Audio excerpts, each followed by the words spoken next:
Hello, I'm Jim Tolles. Welcome to tonight's live stream. I'm a spiritual teacher. I blog regularly at spiritualawakeningprocess.com. I do sessions and I do these live talks, usually every 2 weeks. Tonight's topic is going to be about 7 tricks the ego uses to fool us, to keep us captive in our old beliefs or old self-concepts. I usually free flow for about 30 minutes, and after that I usually take questions. As people are logging on, feel free to share what state or country you're living in. It's just kind of fun to hear about where everybody is. Down below I've got some other links to other related topics about the ego, spiritual awakening. I also have a link to a PayPal button in case you would like to help support these, because these talks are supported by donors, and thanks to all of you who have donated to make these possible.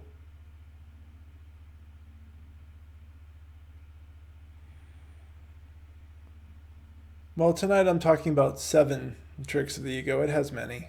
And one of the most important aspects that I really want to start off with is about being honest with ourselves. Self-honesty is so central to our paths. It just is. If we can't be honest with ourselves, we're not going to let anybody else be honest with us. There has to be some kind of a drive to know ourselves and to see the good and the bad, however we care to define that. If we don't, we'll just kind of stay in our usual ruts, our usual grooves, and plenty of spiritual people do. They end up just reinforcing their stories, and that stays the reality as opposed to seeing true reality. True reality is the loss of the veil. It's the loss of the ego. So we're just seeing what is. It doesn't require any fantasizing. It doesn't require anything special. You don't have to have an amazing experience or state to be in reality. You already are here. However, the ego creates this veil. For those who are new to this idea of the ego is simply a collection of beliefs you have about yourself, a collection of experiences that frames how you look at life. That's all it really is. We're so used to it, we don't even realize we're looking through frames. We don't realize we can see outside that space. We don't realize a lot of different things. Spiritual realizations come up because we start to let go of that, because we start to open our eyes and have a willingness to see beyond what we currently see. I love the word realization simply because it has at its root real. We're not seeing something new, really. We're just seeing something that's already there that we were overlooking. I talk a lot about coming into spaciousness, coming into that space of isness, oneness within us. It's always there. And it's one of the primary ways to step out of the ego, to just be aware, just to notice its thinking stuff inside of you. You're thinking, there's feelings, there's sensations, and all of that is passing in front of that awareness.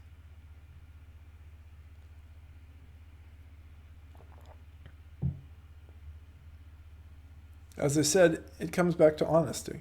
Knowing ourselves and being honest about ourselves, and starting to become more aware of how we like to fool ourselves and how we try and avoid things that challenge our ego story. The first ego trick I'd like to point out is simply doubt and denial. We just hear something that someone says to us or we read something and we say, no, that's not true. Boom, done. Right? No longer going to pay any attention to that. Sometimes things are particularly true and there's a part of us that says, yes, that is true. But then the ego part comes and says, no, it's not. And so there can be some resistance there. If there is a part that's already acknowledging something, that's a good sign, because that part is at least able to express, that you're at least able to hear it. But for so many people, they're so used to their doubt and denial that they don't even know they did it. And even if you point that out, they're not going to explore any further. And so everything just stops cold right there. You're done. There's no more growth that can be had unless something radical happens. That's why so many of the spiritual openings and spiritual awakening itself tends to be ignited by some sort of radical event, something painful that shakes the ego so hard that doubt and denial can't come in. And it'll still come in, but just it can't hold on in that particular space where they're like, wow, this is this way.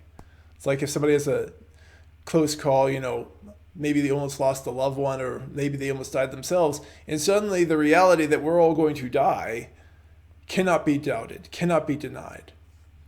And it's really understood in a deeper way than just conceptual.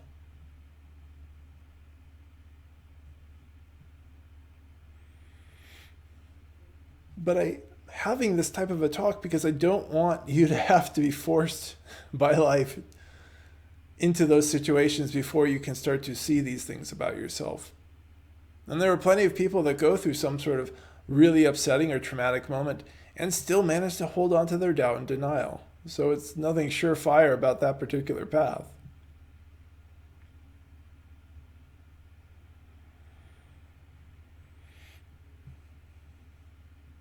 With this one, you may notice it's very quick. It's a very quick judgment at times where it's like, nope, it's not even going to contemplate it. And then it can very easily move to the next ego trick I want to talk about, and that's fault finding, playing the blame game. So sometimes we hear something that's true, and because we don't want to deal with that, we start to find a problem with the source.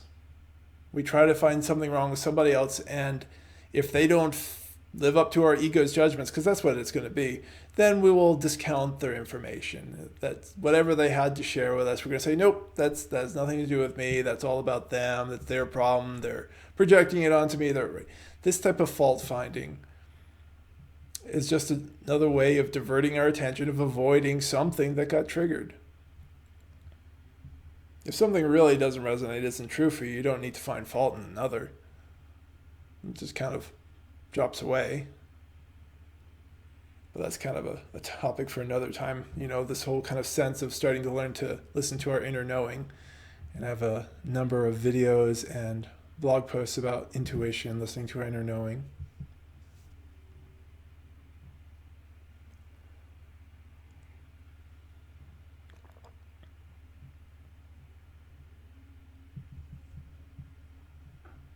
Sometimes the blame game, we get some emotions going on, or we get a bit of an attack going on the other person, and that can kind of drive away help. And there's a lot of people who are very good at that when something starts to cut to them too closely, or something gets upset, something starts to be seen or feels vulnerable,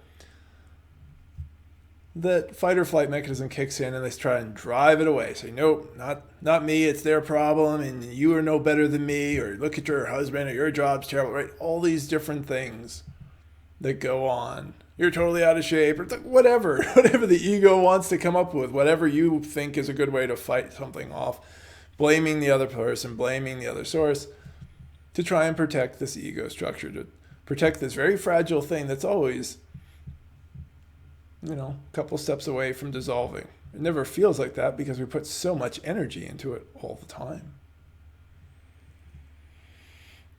And that pairs very nicely with the first trick of the doubt and denial. First we doubt and deny it, and then boom, attack. Okay, fault find. What's wrong with them? What's wrong with this other person? Oh, you're not good enough. All these different things to avoid being vulnerable and looking within. Another really popular one is forgetting. This happens all the time in sessions. I'll point something out and I'll bring it up maybe a couple weeks, a couple months later, completely forgotten. Right? The person in that moment, when they're doing that ego trick, they'll agree, yes, oh, okay, yeah, I hear it. And then boom, it's gone. It doesn't stick. The ego just doesn't want to put any energy into putting that into long-term memory and exploring it more. And so you keep having the same conversation over and over again. Forgetting, I think, is a easier one to kind of deal with because there probably is some acceptance. But because the ego doesn't want to keep it around, it just looks for ways to think about other things, and we'll be moving on into the the distracting part of this, right? Distraction's a big aspect. And a lot of these ego tricks are going to overlap. But dealing with forgetting, you write down the things that somebody says that feel important, or you voice record them or video record them, or whatever way to record it so that you have it. And I suppose we can also forget where we wrote and recorded things, right? We're so good at self-sabotage. But that's another extra step of reinforcement, that if there's an action going into saying, oh, this person was helping me to understand, here's this self-worth issue, or here's this abuser issue, something like that. These things that are getting pointed out that are starting to reflect on us, or somebody pointed out that there's issues that are unresolved from childhood. There's a lot of people don't get to the emotional and physical, energetic pay dirt of childhood issues, and so that stuff sticks there. When somebody hears these things and something does ring true, write it down. If the forgetting trick is something your ego is using with you. And to be sure, when we start to look at the ego, it's going to get upset. And when I say it's going to get upset, I'm going to say we're going to get upset, because at the early stages of the path, we are really, really intertwined with our ego. We think it is ourself. And that's why doubt and denial works so well. We think that, whatever someone is saying to us, might actually be a direct attack on us. So since the ego and us seem like we're one, we just want to drop it all and just deny it entirely. But we're not our egos. Well, that space of awareness, the behavior patterns and all that other stuff can drop away. It can be changed, it can come and go. It's not who we really are. And the more you can just learn to be with and to witness your thoughts, your sensations, your emotions, the easier it is to take any sort of reflection from another person or another source and to not take it personally. And to be able to hear the truth in it. And typically, it really is important to have somebody who is pretty good at speaking the truth, whatever that may be. It could be a therapist, could be a close friend, could be a spiritual teacher. There's a lot of people who speak the truth. In time, the more we're open, the more we can kind of hear truth in a lot of different situations, even when people aren't necessarily meaning to share it. Or even when, somebody's being mean, you may find that kernel of truth within that person's ego explosion. But usually it's more helpful to have a few people who are generally looking out for you, looking out for your betterment, to help you start to see things. Because most other situations, we're not trained enough to listen to the truth. We're still in doubt and denial, and somebody else is coming with their issues. And it really is easy to go back to that fault finding and then to just forget whatever they said, even if they had something to offer you that was true, amidst all the other things that maybe had nothing to do with you, or just the other person spouting off. So doubt and denial being the first one, fault finding, the blame game, the second ego trick, the third being forgetting.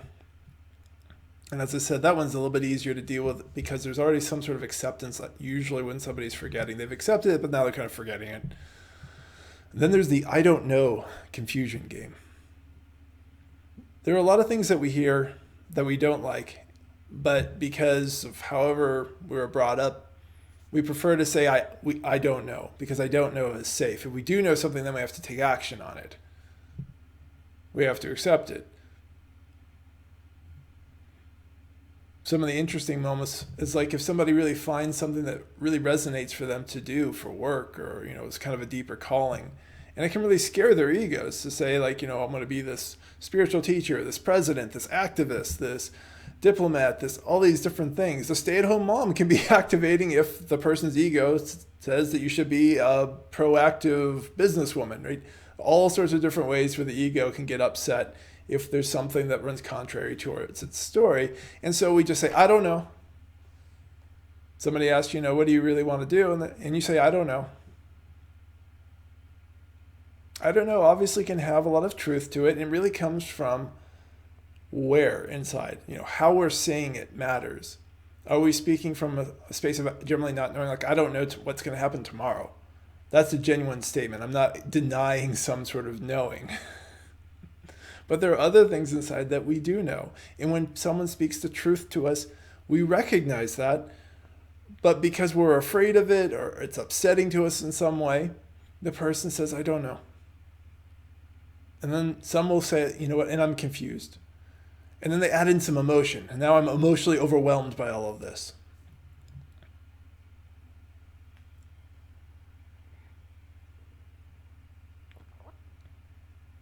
So we can really build up a whole storm of ego issues just to deny something we already understand. It's really kind of crazy.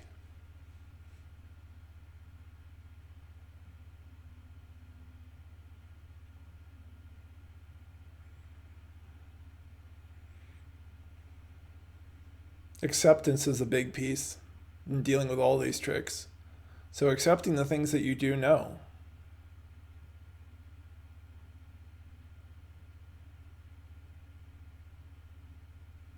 That's one of the first steps to getting out of it. And then it'll probably be things that you will have to change by accepting what you know. As I said, there's a kind of responsibility that comes with knowing. If we know a house is on fire, now our responsibility to call someone or put it out ourselves generally becomes apparent.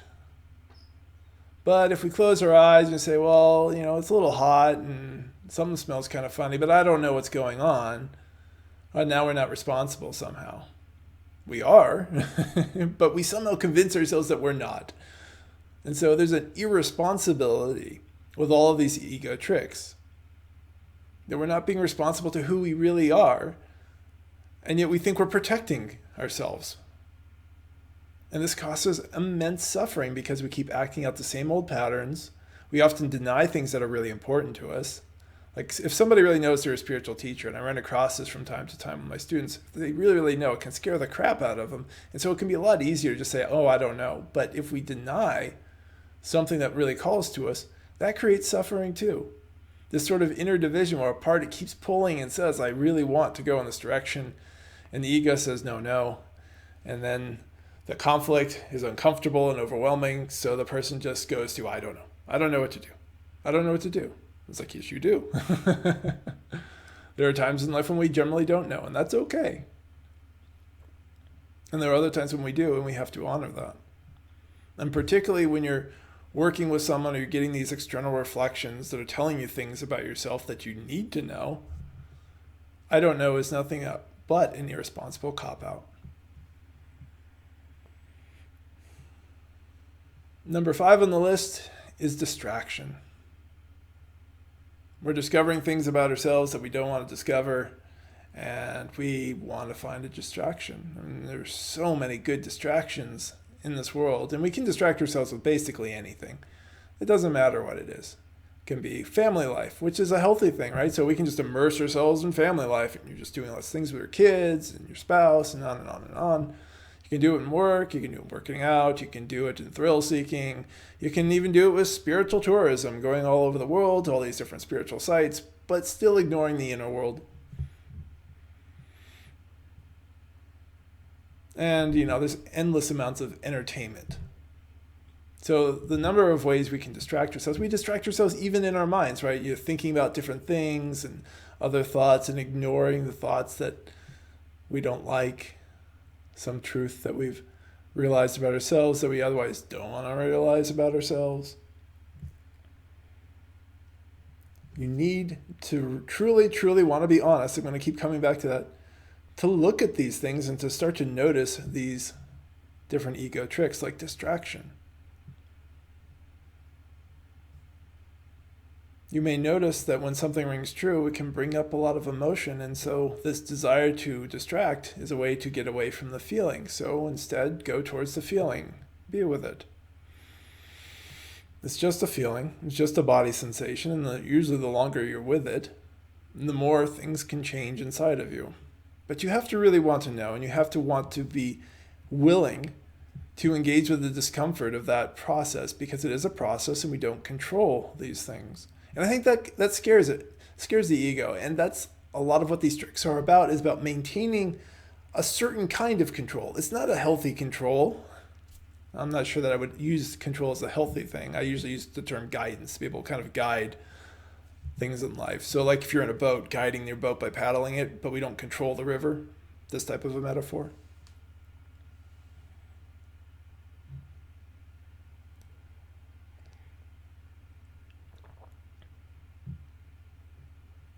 But things start to get messy and kind of unknowable to our ego self. The ego fears all of this stuff and it thinks it's trying to protect you, and it says, okay, let's distract. Let's blame the other person. Let's doubt this. Let's forget about it. And I don't know what to do.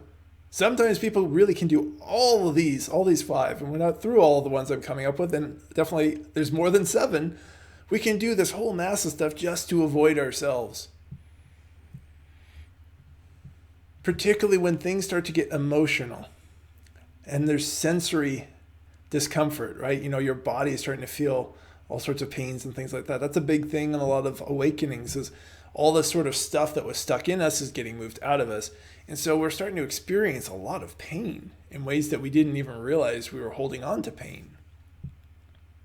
And that's part of the releasing process. And a lot of people, they're not willing to go there. So intellectualizing is another form of distraction for a lot of people. It's like, oh no, I understand what this person said. So that we're so good at this. It's amazing what we can do with our ego self.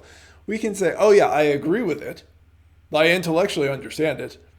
And then we just kind of leave it alone. We won't go anywhere. We won't go dig deeper into the nastiness that might come out of us. And sometimes, we go into the blame game if we even touch into that. So somebody says something, we start to feel the nastiness inside of us. It's like, it's your fault I'm feeling this stuff inside of me. It's like, no, it's not. Most of whatever we feel is coming from within us. And that's a big lesson for all the highly sensitive people who may be listening tonight, or in the morning, wherever you may be, or afternoon, time zones being what they are. Your feelings and the things going on inside of you are part of deeper unconscious choices. Sure, we're interconnected, we can sense other things from other people, but primarily, if you're feeling it, a part of you is choosing to feel that. And so we have to take ownership of that. And the blame game is just another irresponsible form of trying to avoid a responsibility for taking ownership of a crazy thing called the human body. There's all sorts of things going on inside of a human body, all sorts of senses and emotions and thoughts. And a lot of it is the unconscious parts of the ego, and there's different levels of ego too. As you investigate deeper, you'll notice that there's some levels of ego really obvious. And what I'm talking about are really obvious ones. These are like doorway issues you have to get through just to start to find the more unconscious choices that the ego is making, these unconscious beliefs.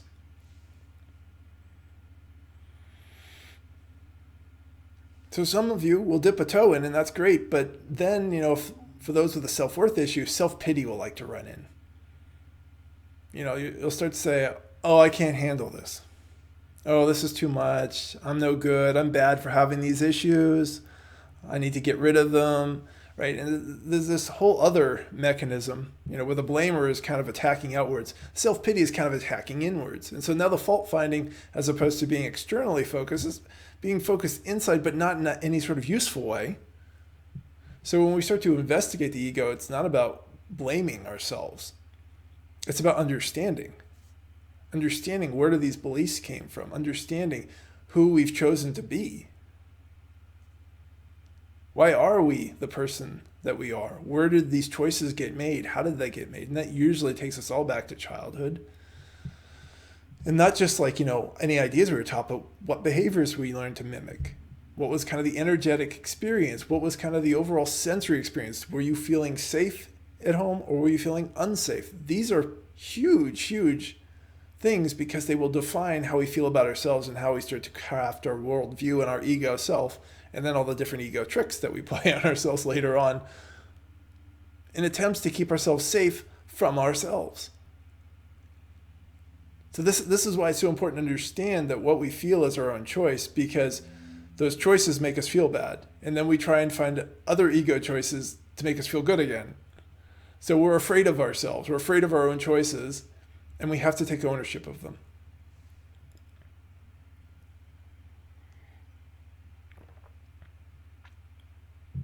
With a self-pity ego trick, you just have to learn that that is a trick. And you don't have to be upset that there are issues. You don't have to be upset that somebody's pointed something out to you. But it is important, to, if it feels true to you, to look at it.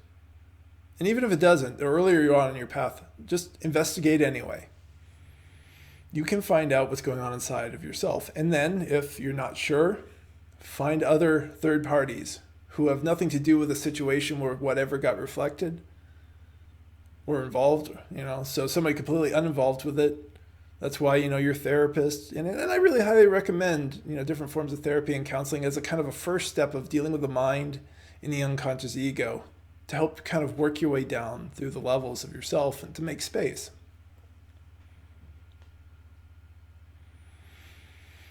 So you get that external perspective and you start to kind of understand a little bit more. And that understanding is powerful because as you go, that will help you more quickly identify these tricks and how you're playing them on yourself at different times. Some people are constantly in the ego distraction trick. Like everything in their life has become about distraction because they feel so terrible inside. And of course, the worse somebody feels, the more of a support network it is important to build. And that's going to be a topic for probably the next talk that I do. Building the right support network to help us through different levels of inner work as we're intentionally dissolving ego attachments. The ego attachments create suffering. This is what we're talking about. But if we're still stuck believing our own tricks, we're not going to deal with any of the deeper attachments. They're going to stay there. They don't go away because we constantly reinforce them. And we don't even realize how we're reinforcing them.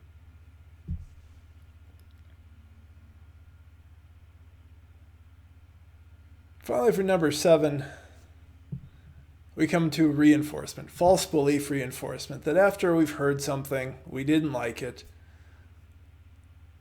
and maybe it kept sticking around and we couldn't completely doubt and deny it, we couldn't forget it, the I don't know didn't fully work, the distractions aren't quite working, we couldn't fully blame the other person, maybe the other person actually we trusted enough that we couldn't play that game, the self-pity didn't work.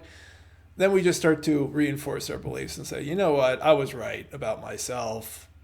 Whatever was said or whatever possibly resonated, that's not true. Or maybe it was true or I'm past that. The intellectuals love to do that move because, once again, they don't want to deal with the messiness of the heart and the body.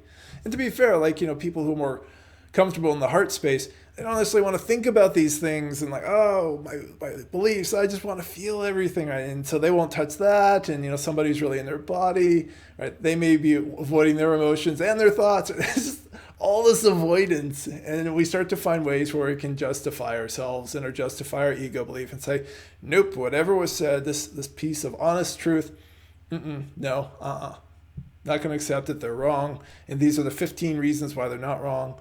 That'll be the intellectuals come with the 15. And, the others in the heart and body, a lot less justification. It's like, well, everybody's allowed to have their own opinion, right? It's something really lazy like that says, I'm not going to look at myself. The everything is subjective, all opinions are the same thing is a real misunderstanding, but it's a great cop-out.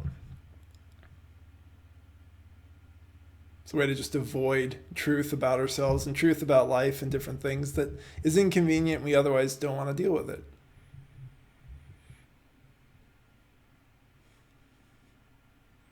So there are plenty of other ego tricks, but I think this kind of gives you a good solid flavor, and I'm opening it up to questions, which if you just join me, I'm Jim Tolles, and we're talking about ego tricks. You can type a question in the live chat pod, and please keep them directed to me. It's a small space. And I'll intuitively answer because that's one of the ways we start to move beyond the egos. We start to speak from intuition. That whatever wants to arise arises on its own. And the more you've understood yourself, you can tell the difference between what's intuition and what's ego. So these are things that become more apparent the further you move on. And as you have been breaking down the ego and overcoming its tricks. And just a quick recap, the 7 ego tricks that I'm pointing out tonight starts with doubt and denial. The second one being fault finding. Third being forgetting. Oops, I don't remember. I didn't like that. Fourth being the I don't know and sometimes confusion, sometimes emotional overwhelm. Fifth, then being distraction. Sixth, being self-pity. And the last one, being false belief reinforcement. And also, if you're just joining and you want to continue to help support these talks, there's a donation button down below. I use PayPal.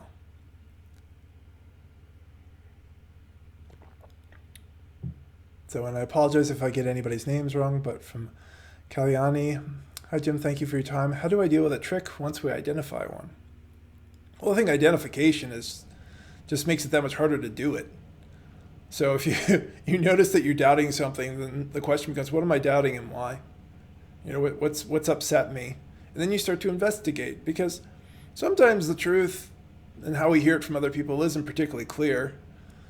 So we got to kind of unpack it a little bit to see what's really triggering us. Is it the thing they said about not liking our pie that we brought to the potluck? Or is it something deeper? Because it's probably something deeper than the pie, right? And so you start to investigate, and it's like, oh, well, I never felt like I could do anything good as a child. And it's like, oh, I'm still attached to this need to seek approval, right?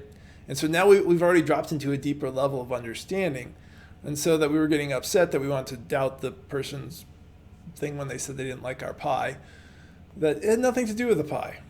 That was just a trigger. So that was a little bit of truth that this kind of comes up in everyday life. So that type of a thing is where we kind of learn to pull out the truth where it is in different parts of our life.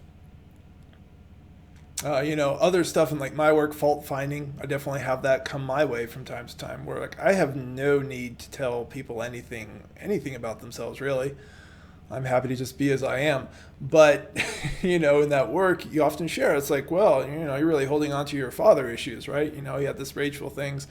And if it triggers somebody too hard, they're like, well, there's something wrong with you. And so if you're blaming other people, you really want to like check in with yourself about that. Be like, why am I so upset at my teacher or my spouse? Or like often people are close to us will point these things out too. If you're blaming, then that's the time to like take a break from that conversation.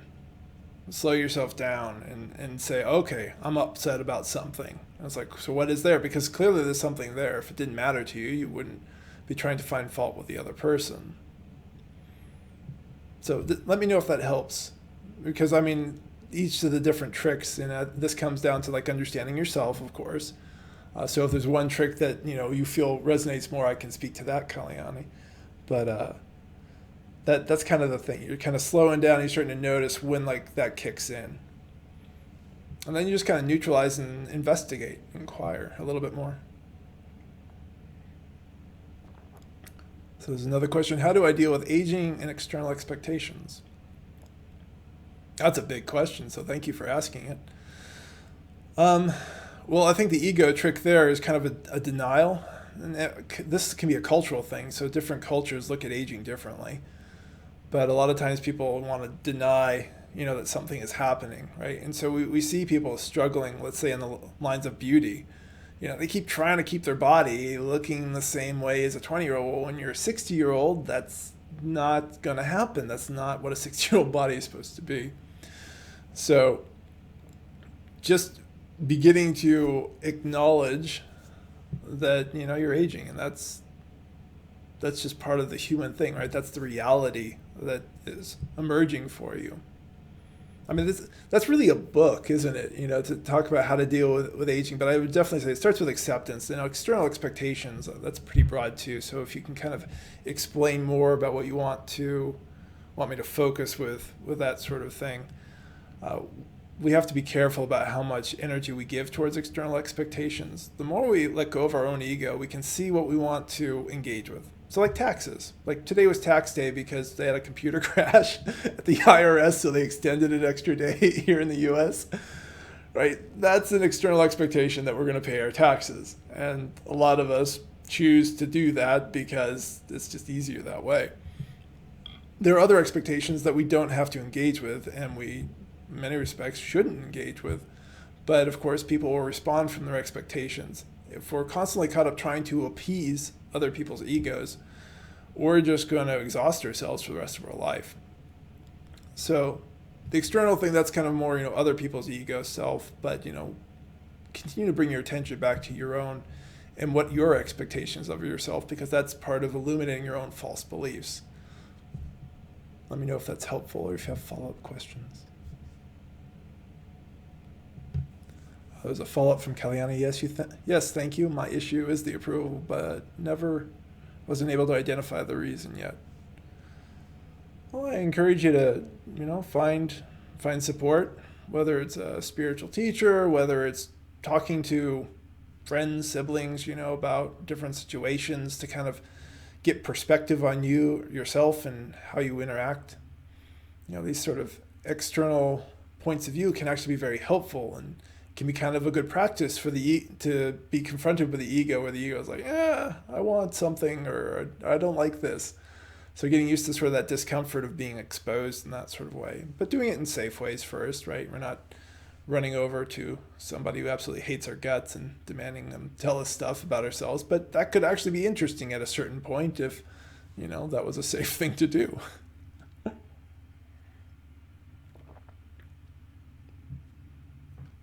From Patrick, does it matter if someone is projecting part of their shadow on us? In other words, do we have to intuit where they are coming from or simply take their words on their own? I think I'm pretty consistent on this, Patrick, so you already know what's coming. It's like you got to understand yourself. The more you understand yourself, you can find the needle in a haystack. It's not as hard, I think, as it may sound at first, but when we're confused about ourselves, when we're in the dark ourselves and then somebody else is in the dark and everybody's kind of bumping up against each other, it makes it really difficult to know what's going on. So that question actually answers itself the more you do your inner work, because it starts to become very apparent what people are doing and how they respond to you. I think consistency can be, not always, but can be useful. So consistency across different social circles. If it's all within the same social circle, we tend to build social groups that reflect similar beliefs back and forth. So you can get kind of the same feedback from one social group. But if, say, you're off with your football team and then you're, with your partner, and then, you're at work and you're getting similar reflections about you, they're all saying, you're just a workaholic, from three very different angles where they're not interacting with each other. That's probably you. So the multiple sources can be a good way to kind of figure it out. But as always, this sort of inquiry doesn't mean you have to completely accept everything they say as gospel. That's not what I'm saying here. What I'm saying is we're making space that if something is triggering inside of us, that there may be something there for us. And so let's find out what it is. Let me know if that's helpful. There's a follow-up. I do expend energy towards meeting external expectations, so I feel like I'm outside of myself a lot of the time. And that's a very common thing. From the time we're very small, we're externally focused. Like, we need to get all of our needs met by other people. And so that builds a very powerful system central to almost most egos that I know of to get approval in some way, to get external stuff. Because when we're like 1 year old, we're not doing much for ourselves. And these types of very primal responses to look externally for support are powerful. They don't go with just like intellectually understanding them. You have to get down into sort of the emotional nitty gritty and nastiness of it. But the ego tricks that we're talking about tonight, like, they're not going to let you get anywhere near that layer of the onion. The ego tricks are all very outer layer. So I think, just right now, turning your attention within and learning to do inner work if you don't already know how to do that. And I've got plenty of blog posts. You can go to the starting out section on spiritualawakeningprocess.com, and I have an ebook, and those can help. That's just helping bend your attention back in to start to say, who am I? Because that's the first step of moving out of this kind of validation game that we otherwise will play in when we still feel uncertain and unsafe and like we need to from these deep, primal, basic motivators inside of us that usually, as I said, are coming from childhood. Thanks for all the questions, everybody, so far. What else? Any other follow-ups? Anybody who's new who just signed on, feel free to ask a question. We're talking about how we trick ourselves. From Patrick, thank you. Yes, I like the idea of knowing it's the ego by being triggered, or how I feel in the body via reaction. Yeah, that's all a choice. Think of it that way. Like, we're so used to assuming that our reactions and our ego thoughts are ours and that they're correct, as opposed to understanding that they're a choice and they were taught to us for the most part. All of our beliefs really are being taught to us either through how people act or what people say. So they're not even us. I think that's actually an empowering thing. It's just like a bunch of hand-me-down clothing, right? And that's what the ego is. And you just got this whole garb on you and it has nothing to do with you. And some of it doesn't really fit. Some of it's too tight. Some of it's too big. And it's not about finding a set of beliefs that fit. And that's an important thing to understand, that as we drop towards freedom, we're letting go of beliefs so we can just be present to what is. Beliefs are kind of like a bunch of ideas that we store from the past and then we keep trying to apply to the present moment. And a lot of times that works. Like my beliefs about stopping at red lights, right? That's an old belief, but it's pretty useful.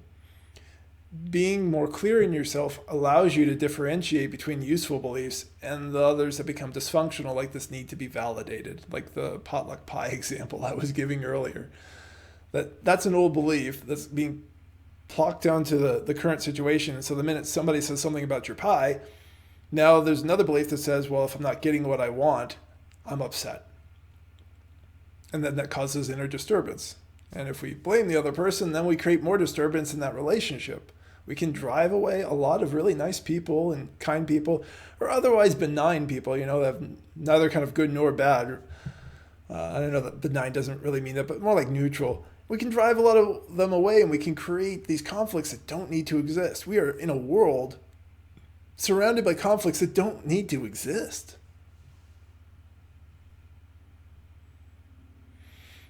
So all of this stuff, these are choices. And we can choose to understand where this choice came from and make better ones and different ones.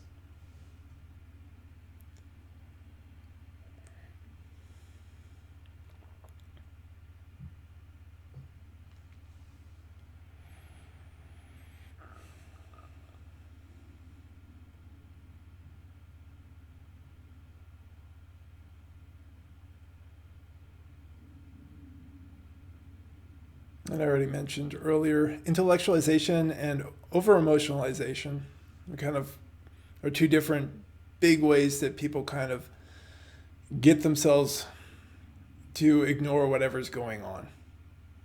Right? So all of these tricks really are kind of avoidance and active ignoring. And for those who live in the mind, the rationalization, the different ways we can intellectualize and say, no, this isn't something I want to pay attention to. Or the over-emotionalization, getting really upset about something. These are ways that we try and mask things that are going on inside.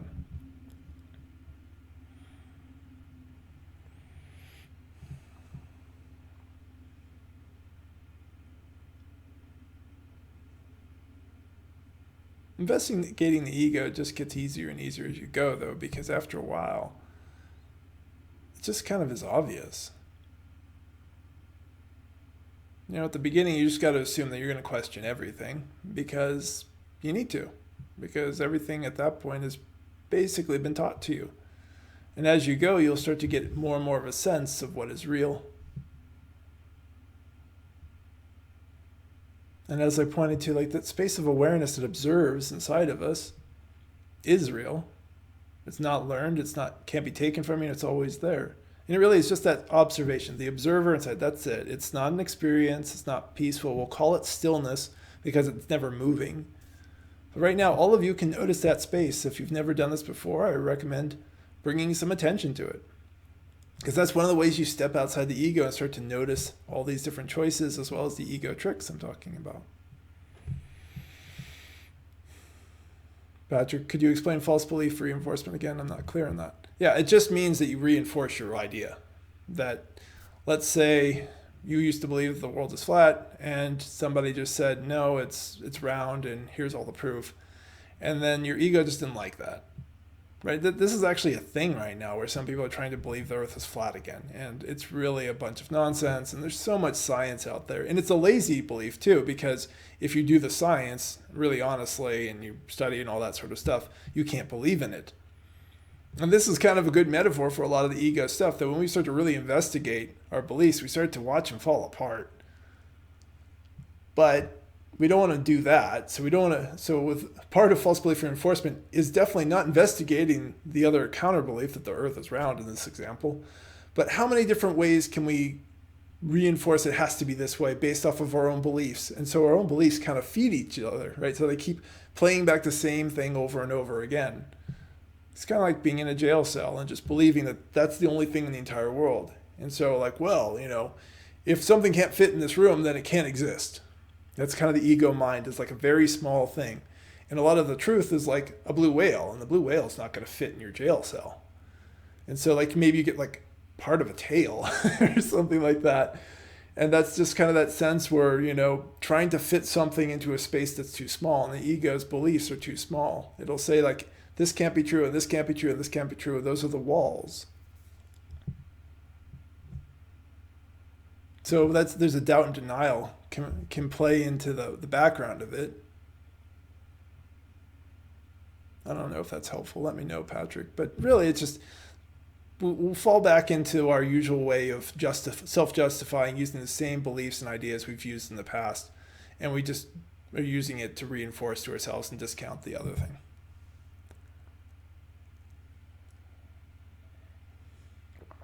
Here's another follow-up. I have difficulty bracketing or suspending my beliefs when I'm in social situations. We get a lot of information when we're around people. And so that triggers all sorts of different responses inside of us. And I think that's one of the reasons why people who are highly sensitive can kind of feel overwhelmed. But I would just kind of point back to the simplicity of just being the observer. See if you can just observe your own feelings and thoughts and emotions as you're observing other people. And it can kind of feel funny at first to be doing that in a social situation. That doesn't stop you from interacting, but it's just a way to step back, start to notice, how you're behaving, what's going on in your body. Your body is very honest, so sometimes when we're around social situations that feel stressful, like there's clenching and tension, and I often encourage my students to breathe into the body, to relax it again, because when we relax it again, we start to think clearer and are better able to engage with the present moment. The more upset we are, the more we tend to go back towards our most basic beliefs and feelings about life. It's kind of like our default switches. We just go back to the default the more stressed we are. And so that, of course, is not very intelligent most of the time. Most of the time, it's very much in that vein of fight or flight. In short, I'm just suggesting just practice being the witness, being awareness. That's all the same thing to me. Awareness, witness, stillness, presence, right? That sense of just being there and observing. And don't make it anything more than that. And if you do that, what will happen is you'll start to have new observations. Start to notice like what's going on with yourself and also how people are interacting, because you start to step out a little bit of your ego story that thinks people are certain ways and thinks of yourself as a certain way. Let me know if that one's helpful. That reply is helpful. And Patrick says, yep, thanks. It was reminding me of denial. That's why.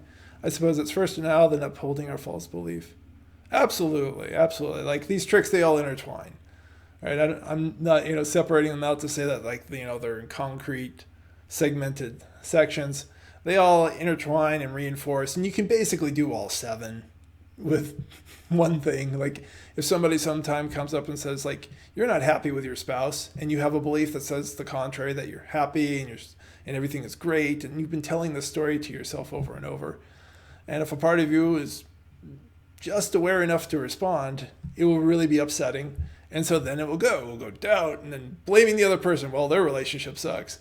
And then trying to forget it and trying to distract and saying, I don't know what's right or wrong with my relationship. And then, feeling sorry for yourself. And then you're going into reinforcement again. It's like, no, wait, it's fine. It's fine. It's fine. It's a massive mess. And this takes me back to what I talked about at the beginning, is being honest. We have to really want to be honest with ourselves and to honestly want to know the truth and to honestly inquire. If we don't do that, it doesn't matter what anybody else says. It doesn't matter how intense the energetic connection you have in a spiritual retreat with a teacher, with a substance, with a soulmate, with any of this stuff, because we will go back to our old ego tricks and we will deny the experience or not deal with the things that we realize, and we stay stuck in the same circle. And I have seen this with so many spiritual people that they just keep staying in the same circle because ultimately they're not really willing to be honest with themselves, and therefore they're not willing to be in any sort of true vulnerability. And honesty and vulnerability are the doorways into deeper understanding of ourselves.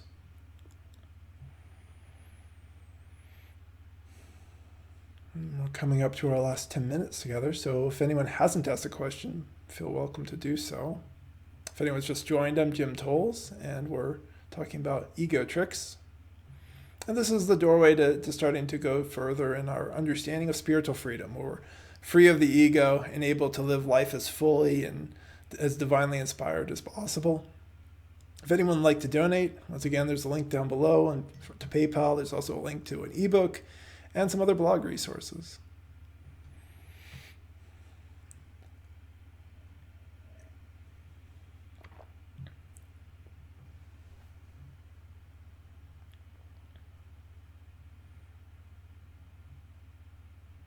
The other side of this, of being free, is really pretty awesome. There's something so dynamic about ourselves and about life that's lost when we're stuck in the ego, because the ego is a set number of beliefs, like the prison cell. Being free is like being out in a meadow. You can go in all sorts of different directions. And that actually brings up a lot of stuff, a lot of more subtle ego stuff for people when it's like suddenly they're confronted with freedom. It's like, I can go in any direction. Well, how do I choose, right? That's an ego thing. Because it's not used to having freedom. So it doesn't know how to engage with it. It's used to having walls to say this is as big as life gets.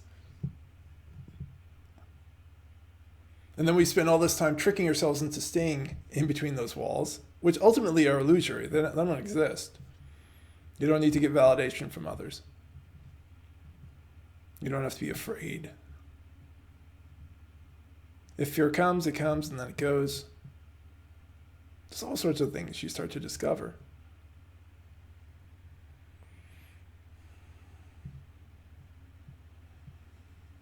The body ages, and that's okay.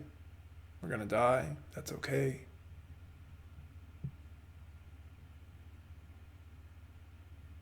We can do a lot of different things. We can have a family. We can not have a family. There's so much choice.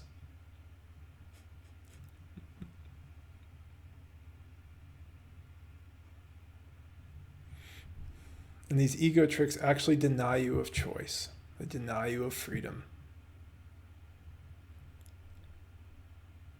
And usually it's going to have to get a lot more painful to get people really motivated to engage with this stuff, because it will get confusing. The ego will come back multiple times to say you're doing something wrong, you shouldn't be doing a spiritual thing, you shouldn't be inquiring, everything was fine before, even if it wasn't.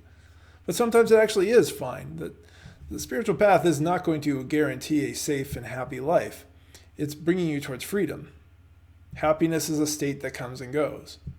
Safety is an illusion. And usually when we're so busy trying to make ourselves feel safe all the time, we're making ourselves feel unsafe in the pursuit of feeling safe. It's rather ironic. Let me make sure you understand that when we're worried about safety, we already feel unsafe. Right? So we want to feel safe, and we're making ourselves feel unsafe because we're worried about feeling safe. But this is the nature of the ego, that it's protecting you by hurting you. It's pretty ridiculous.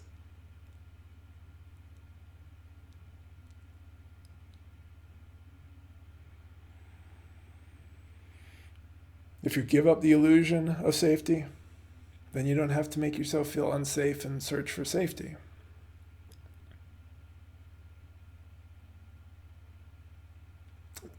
Ultimately, the path to spiritual freedom and this ego work that I talk about is just peeling away stuff.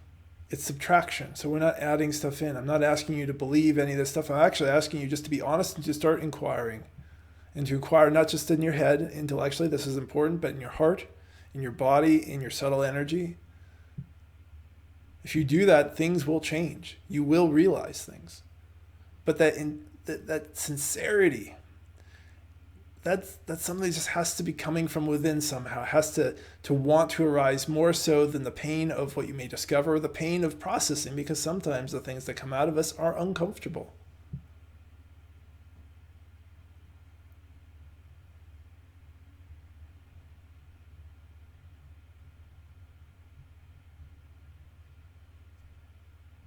And the deeper you go, at times these ego tricks will come back. They'll come back and say, you know what, I don't think the spiritual thing's working. It likes to do these tricks too when you're getting close to turning points. So when something starts to come up, they'll start to get agitated. They'll maybe getting angry, getting scared. Something is not comfortable. They're like, I want to get away from this. So time for a distraction.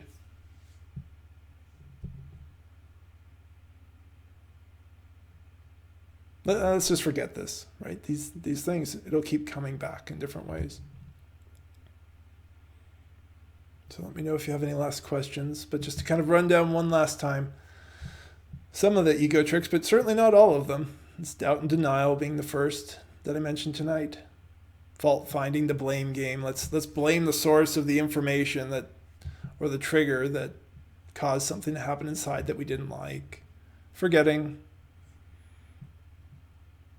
The I don't know confusion one that can often lead towards some sort of overwhelm. So we can just kind of overwhelm ourselves and feel terrible, and then, I don't have to think about this anymore. I can't handle it. Right? That's where overwhelm goes. I can't handle ego and inquiry, and I'm just gonna go back to how things are because it's fine. That'll be part of the false belief thing at the end. That's number 7, right? It's fine is the false belief justification, because a lot of times it isn't. And sometimes we don't actually know how bad things are until we get out of those situations. And that's the horrible truth of ignorance.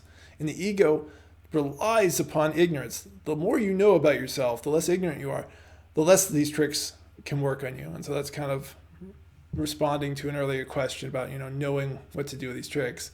It's like if you were more and more honest and you were clear about yourself, a lot of these things don't work. They become kind of ridiculous.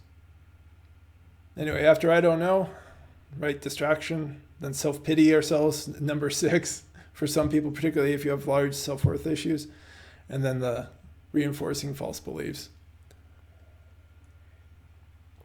And along the way, all sorts of other things go on, like the over-emotionalization, so we can kind of shut ourselves down, or the rationalization, which is a very popular intellectual tool to say, oh, no, I'm fine, I'm right, I'm whatever our current story is that we're trying to reinforce. We'll rationalize and we'll blame, and we'll stop all of our spiritual growth right in its tracks.